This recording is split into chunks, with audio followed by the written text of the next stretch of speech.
मैं डॉक्टर कमलेश अग्रवाल आज आपके लिए लेकर आया एक वीडियो जिसमें आप जानेंगे हाइपोग्लाइसीमिया के बारे में। दोस्तों, कई बार आपने देखा होगा कि शुगर के जो पेशेंट रहते हैं, डायबिटीज के पेशेंट जो रहते हैं, उनको एकदम से जो चक्कर आ जाते हैं और इतने ज्यादा कि वो बेहोश हो जाते हैं। ऐसा क्या होता है? जैसा कि मैं पिछले वीडियो में आपको बता चुका हूं कि डायबिटीज में हमारे शरीर में शुगर की मात्रा बढ़ जाती है, परंतु यदि शुगर की मात्रा कम हो जाए तो क्या होता है? शुगर की मात्रा कम हो जाती है, उसको हाइपोग्लाइसीमिया बोलते हैं। हाइपोग्लाइसीमिया का कैसे पता लगाया जाए, इसके क्या क्या लक्षण है, इसमें होने पर क्या करना चाहिए, क्या इलाज है, ऐसा क्यों होता है और इससे किस तरह से बचा जा सकता है, आज हम इन्हीं सभी प्रश्नों का उत्तर जानने के लिए हम इस वीडियो में देखते हैं। तो दोस्तों, जैसा कि पिछले वीडियो में मैंने आपको बता चुका हूं कि इंसुलिन की कमी के कारण शुगर की मात्रा ज्यादा बढ़ती है, इसको हाइपरग्लाइसीमिया बोलते हैं या डायबिटीज। तो इंसुलिन की मात्रा कम होने पर यदि ये चीज होती है तो इसका मतलब ये होता है कि इंसुलिन की मात्रा ज्यादा होने पर शुगर की मात्रा डाउन भी हो सकती है। बिल्कुल आपने ठीक समझा। शुगर की मात्रा यदि कम हो रही है तो इसमें एक बहुत बड़ा कारण है कि यदि इंसुलिन की मात्रा ज्यादा हो, यानी कि शुगर की जितनी भी दवाई है जो डायबिटीज में हम मरीजों को देते हैं, यदि उनकी मात्रा किसी कारण से यदि ज्यादा हो या उसने शुगर खाने की मात्रा प्रॉपर जो एडवाइस है वो नहीं ले पाए, तो दोनों ही कंडीशन के अंदर शुगर की मात्रा कम हो सकती है और इस कंडीशन को हम हाइपोग्लाइसीमिया बोलते हैं। डायबिटीज के अतिरिक्त कई बार कुछ अन्य बीमारियों के कारण भी शुगर डाउन हो सकती है,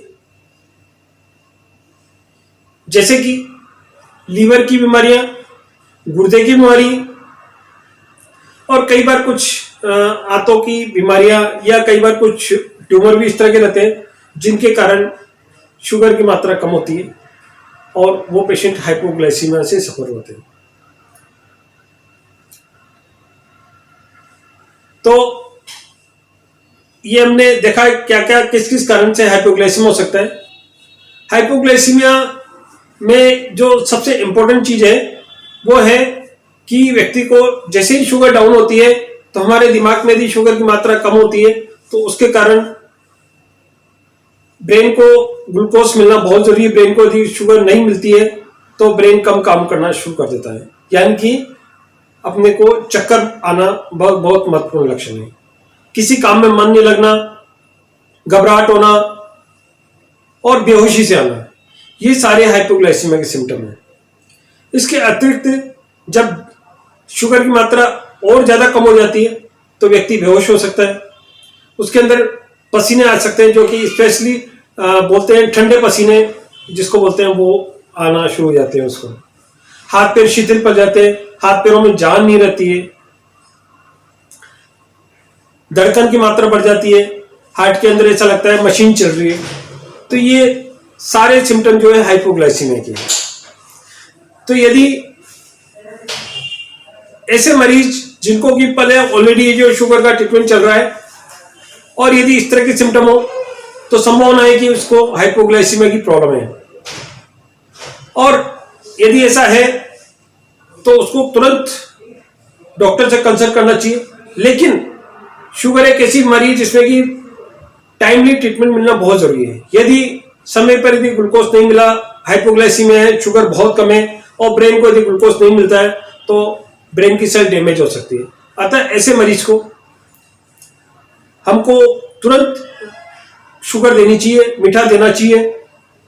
घर में यदि शक्कर है तो शक्कर को पीस कर दे सकते हैं अपन, या ग्लूकोज का पाउडर दे सकते हैं। जो भी घर पे जो भी मीठी चीज अवेलेबल है वो सब चीज हम उसको दे सकते हैं इसके अंदर, और देनी चाहिए। क्योंकि इसमें यदि हम डॉक्टर के पास जाएंगे, डॉक्टर के पास जाने में जितना टाइम लगेगा वो फिर वहां पर टेस्ट करेंगे तो इसमें बहुत टाइम लग सकता है। अतः ऐसे मरीज को हमको तुरंत से तुरंत जो है शक्कर देनी चाहिए, शुगर देनी चाहिए।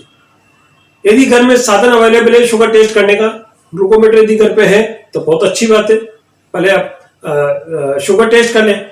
शुगर की मात्रा जैसा कि मैंने पहले बता रखा हूं वीडियो के अंदर कि 70 से 110 रहती है। यदि 60 से कम शुगर आती है इसका मतलब हाइपोग्लाइसीमिया है, और ऐसी कंडीशन में तुरंत उसको शक्कर खिलानी चाहिए, शक्कर देनी चाहिए उसके अंदर। यानी कि हमको अपने को खाने पीने की जो आदत है उसको कंट्रोल करना है। तो ऐसे डायबिटीज, जैसे डायबिटीज के मरीज हैं तो उनको जनरली खाने की मात्रा फिक्स रहनी चाहिए।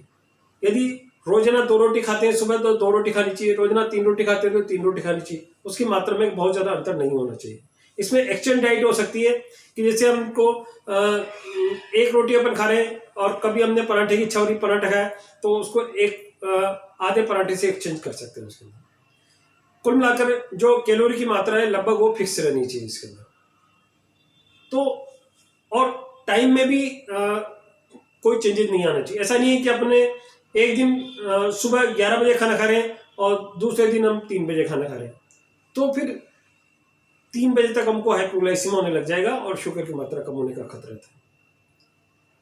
तो दोस्तों सबसे इंपॉर्टेंट चीज है टाइमली खाना खाना है और फिक्स क्वांटिटी में, ऑलमोस्ट फिक्स क्वांटिटी में खाना खाना चाहिए इसमें। और दवाई की मात्रा भी फिक्स रहनी चाहिए। यदि किसी कारणवश जैसे कि ऐसा लगता है कि उल्टी हो रही है या कोई इस तरह की प्रॉब्लम हो रही है, दस्त तो जिसके कारण अपने खाना नहीं खा पाए, तो ऐसे टाइम पे उसको व्यक्ति को जो गोली नहीं खाना चाहिए। खाने पीने के बारे में मैंने आपको ये सब चीज बताई। तो हाइपोग्लाइसीमिया को रोकने के लिए हमको विशेष रूप से खाने पीने का यही ध्यान रखना चाहिए। दोस्तों मुझे पूरी आशा है कि यह वीडियो आपको पसंद आया होगा हाइपोग्लाइसीमिया के बारे में। तो आशा है आज इस चीज का ध्यान रखेंगे, या जिसको भी जरूरत है आप उसको जरूर बताएंगे। इस वीडियो को ज्यादा से ज्यादा शेयर करें। थैंक यू बहुत बहुत धन्यवाद।